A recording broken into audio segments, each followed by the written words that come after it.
जय गुरु जी। शिव महापुराण श्री रुद्र संहिता द्वितीय खंड 28वां अध्याय सती का दक्ष के यज्ञ में आना। ब्रह्मा जी कहते हैं, नारद जिस समय देवता और ऋषिगण दक्ष के यज्ञ में भाग लेने के लिए उत्सव करते हुए जा रहे थे, उस समय दक्ष की पुत्री सती अपनी सखियों के साथ गंधमादन पर्वत पर धारागृह में अनेक क्रीड़ाएं कर रही थी। सती ने देखा कि रोहिणी के साथ चंद्रमा कहीं जा रहे थे।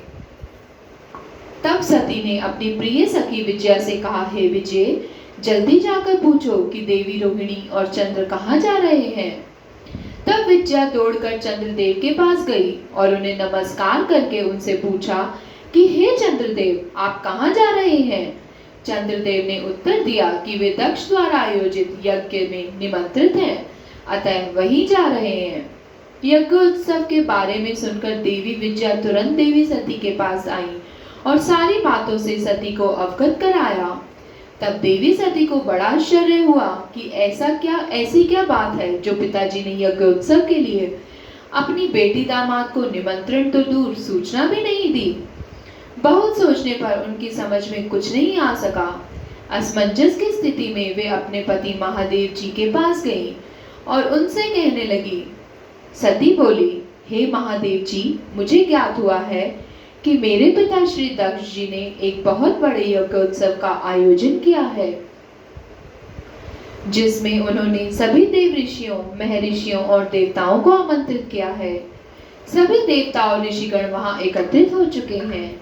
हे प्रभु, मुझे बताइए कि आप वहां क्यों नहीं जा रहे हैं।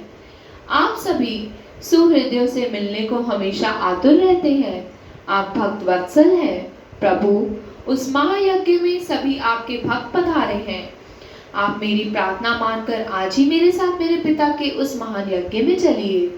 सती इस प्रकार भगवान शंकर से यज्ञशाला में चलने की प्रार्थना करने लगी। सती की प्रार्थना सुनकर भगवान महेश्वर बोले, हे देवी, तुम्हारे पिता दक्ष मेरे विशेष द्रोही हो गए हैं। वे मुझसे बैर की भावना रखते हैं। इस कारण उन्होंने मुझे निमंत्रण नहीं दिया और जो बिना बुलाए दूसरों के घर जाते हैं, वे मरण से भी अधिक अपमान पाते हैं। हे देवी, उस यज्ञ में सभी अभिमानी, मूढ़ और ज्ञान शून्य देवता और ऋषि ही हैं। उत्तम व्रत का पालन करने वाले और मेरा पूजन करने वाले सभी ऋषि मुनियों और देवताओं ने उस महायज्ञ का त्याग कर दिया है और अपने अपने धाम को वापस चले गए हैं। अतः प्रिय, हमारा उस यज्ञ में जाना अनुचित है। वैसे भी बिना बुलाए जाना अपना अपमान कराना है।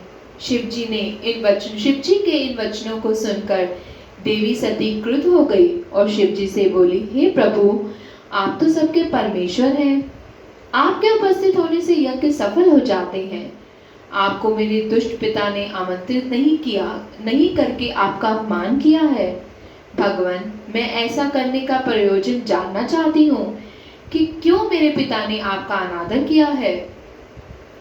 इसलिए मैं अपने पिता के यज्ञ में जाना चाहती हूँ ताकि मैं इस बात का पता लगा सकूं।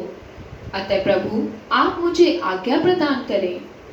देवी सती के क्रोधित शब्दों को सुनकर भगवान शंकर बोले, हे देवी, यदि तुम्हारी इच्छा वहां जाने की है तो मैं तुम्हें आज्ञा देता हूँ कि तुम अपने पिता के यज्ञ में जाओ। नंदीश्वर को सजाकर उस पर चढ़कर अपने संपूर्ण वैभव के साथ अपने पिता के यहाँ जाओ। शिव जी की आज्ञा मानकर देवी सती ने उत्तम श्रृंगार किया। अनेक प्रकार के आभूषण धारण करके देवी सती अपने पिता के घर की ओर चल दी। उनके साथ शिव जी ने 60,000 रुद्रगणों को भी भेजा। वे सभी गण उत्सव रचाकर देवी का गुणगान करते हुए दक्ष के घर की ओर जाने लगे। शिवगणों ने पूरे रास्ते शिवा के यश का गान किया।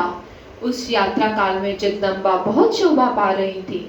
उनकी जय जयकार से सारी दिशाएं गूंज रही थी। शिव महापुराण श्री रुद्र संहिता द्वितीय खंड 28वां अध्याय समाप्त। जय गुरु जी।